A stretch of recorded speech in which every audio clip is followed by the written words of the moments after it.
This is Lieutenant Heverly. Can I help you? Hi, my name is Karrie. My friends called me earlier today and told me about my mom. And that she, I'm sorry. That's okay. I called and told me that my mom hung herself. Yeah, we are looking into On August 28, 2017, police in upstate Corning, New York, were called to the home of Michelle Neurauter. Police found the 46-year-old mother of three hanging from a rope. But Police Chief Jeff Spaulding had doubts, calling a rope mark found on Michelle's chin unsettling. Michelle's mother Jean Laundy thought she was murdered and pointed fingers at Neurauter's ex-husband, even though he was more than 2,500 miles away on a job interview in California when Michelle was found dead. On the day police found Michelle, the couple's 19-year-old middle daughter, Karrie, at college in Rochester, told investigators that over the weekend, her father helped her move into her college apartment and that he had spent all night at a hotel. But when police checked the hotel video, they actually see Lloyd getting into Karrie's car with Karrie, who had visited him at the hotel. In the video, Lloyd doesn't return until the next morning. Police soon began listening in on phone calls between father and daughter, and that's when the investigation turned in a way no one saw coming. Welcome back to True Stories. Join our family in exploring some of the most twisted true crime cases. As always, don't forget to give the video a thumbs up and subscribe. Now, let's get into it. On a cold January day in 2018, 45-year-old Lloyd Neurauter was surrounded by local and state police 5 months after Michelle's death. It wasn't supposed to end this way. Almost 30 years earlier in 1989, 16-year-old Lloyd had fallen for an older classmate, Michelle Laundy. Michelle's mother Jean Laundy remembers how quickly the relationship developed. 2 years later, in 1991, Michelle and Lloyd tied the knot. The newlyweds headed off to college. Michelle gave birth to a daughter, and 2 years later, a second child, Karrie. The family settled in the upstate New York community of Corning. It's the kind of place where a lot of folks still don't lock their doors. Corning is a quaint, family place best known as the headquarters of Fortune 500 company Corning Glass. Lloyd worked there as an engineer. Michelle gave birth to a third daughter and she homeschooled the kids. Later she would teach at a local college. Meena Raj met the Neurauters' middle daughter Karrie in ballet class. The two quickly bonded. But as Meena spent more time with Karrie, she became concerned about Lloyd's overbearing parenting style. The first time I witnessed Karrie was very close to me, and I could physically see her body shaking, Meena said. And then around Thanksgiving 2007, Michelle suddenly cut ties with her parents. Her mother believed Lloyd was behind the rift. He didn't want her to have a place to go if she wanted to leave. But it turned out to be Lloyd who left the following year. In 2008, he took a new job in New Jersey, leaving Michelle and the kids behind in Corning. Her husband had filed for divorce. Michelle was surprised that he filed for divorce. She was a stay-at-home mom. She had done everything she thought she could do to make him and the family happy. And in 2013, after the couple had divorced, Michelle moved into a new house with the girls. And that's when the real trouble began. Lloyd wanted sole custody of the kids. And Michelle accused Lloyd of trying to turn the kids against her. The oldest daughter was already living with Lloyd and Karrie had gone off to college. But Lloyd continued to fight for custody of their youngest child, then 14 years old. I think anybody who worked in a courthouse had heard about the Neurauter case. This husband and wife were going at it non-stop. So, this is one of those cases that everybody sort of heard about, talked about over the water cooler, or at a bar and the name came up. It was one of those cases that just didn't go away. But in late August 2017, Lloyd did something unusual. Fitzgibbon got a text from Michelle. "I'm in shock. Lloyd did not show up for the appearance for his petition for sole custody. He did not withdraw. He did not ask for an adjournment. He did not answer the court's phone calls, emails, nothing. Because of Lloyd's no-show, the case was dismissed." Michelle seemed relieved and happy. 2 days later, on Monday, August 28, 2017, a family friend came to pick up the Neurauters' 14-year-old for swim practice. Instantly, he knew something was very wrong and called the police. Corning Police Sergeant John McDivitt was the first to respond to Michelle's house that afternoon. He found 46-year-old Michelle Neurauter dead. It appears to be a self-murder by hanging.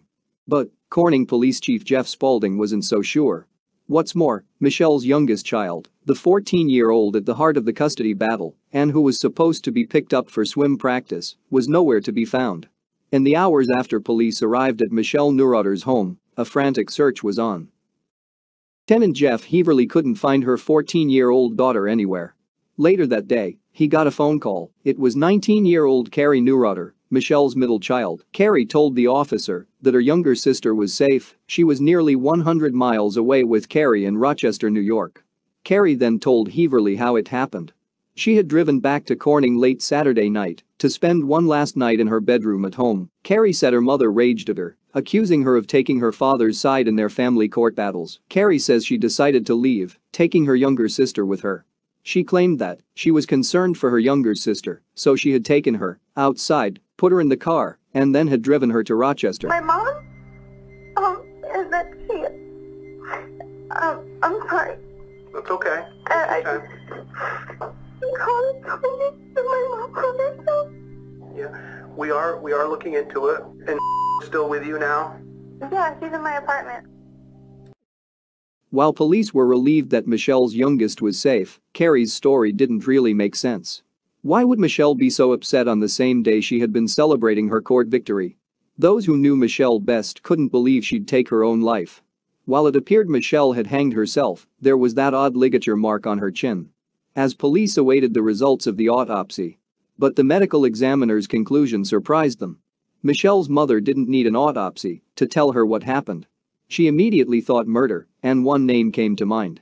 Lloyd Neurauter was, in fact, more than 2,500 miles away in California for a job interview when police discovered Michelle's body. Karrie told investigators all about it. Even if Lloyd wasn't in Corning, he'd been close, about 100 miles away. Karrie says that after her father helped her move into her Rochester apartment on Saturday, he spent the night in a hotel, and he flew out to California the next day. He was still there when family notified him of Michelle's death. He flew back east and, within 36 hours, showed up at the Steuben County Family Court. Police caught up with him outside the courthouse. They sit down in the investigator's car and they do a videotaped interview and have a long conversation. Lloyd calmly echoes Karrie's story. In the hours before Michelle's death, he was in Rochester helping Karrie move into her college apartment. Lloyd says he checked into that hotel Saturday. Hotel security cameras back him up. Karrie came over for a while. Dark parking lot video then shows both he and Karrie heading to her car, and at 7 a.m. the next morning, cameras show Karrie arriving for breakfast, now with her 14-year-old sister in tow. But the hotel video tells a different story. When Lloyd walked Karrie to her car that night, he can be seen getting in the car with her and then driving off. And the video doesn't show him coming back that night. So, while Lloyd's phone was in the hotel room all night, where was Lloyd?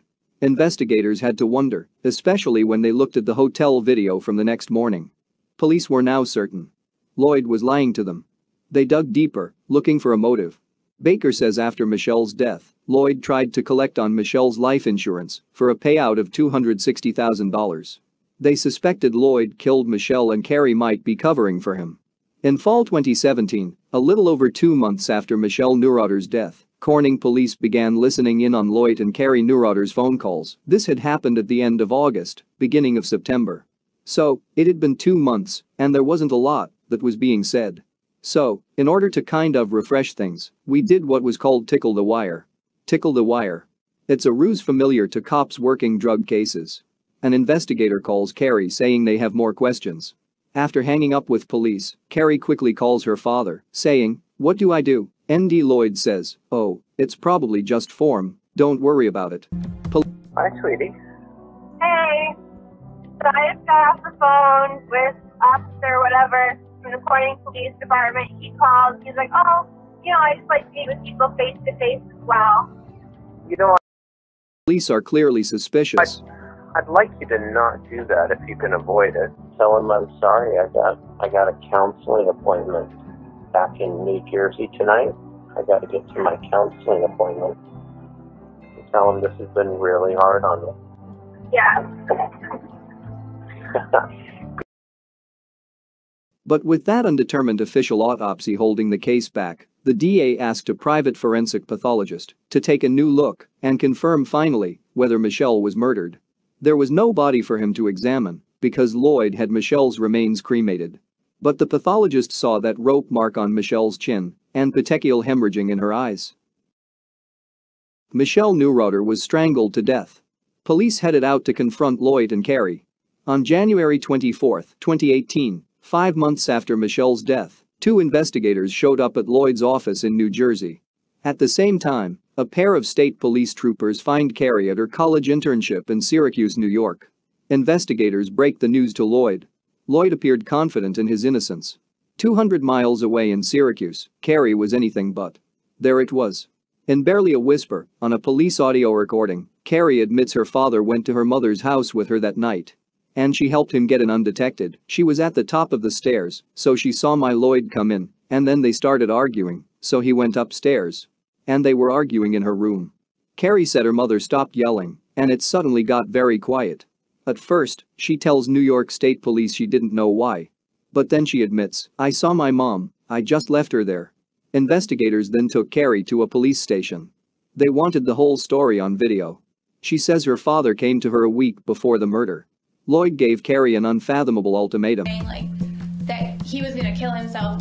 Like he brought up that there was this other option kind of thing, where he wanted to kill my mom. She says Lloyd laid out his plan. They would make it look like she ended her own life. Karrie says she stayed downstairs, watching over her younger sister asleep in the living room. The commotion woke up Karrie's sister. When Lloyd was finished, he sneaked out the back of the house, around the side, and climbed into the open rear hatch of Karrie's car. According to Karrie, her 14-year-old sister never knew her father was there. Police were now ready to arrest Lloyd.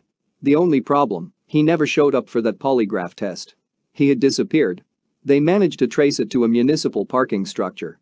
And there on the roof was Lloyd Neurauter. For 2 hours, Lloyd Neurauter kept police at bay. When he turned his back, they made their move.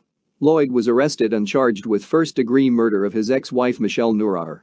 Their daughter, Karrie, who police believed had been manipulated by Lloyd, faced second-degree murder charges for helping her father get into the house that night.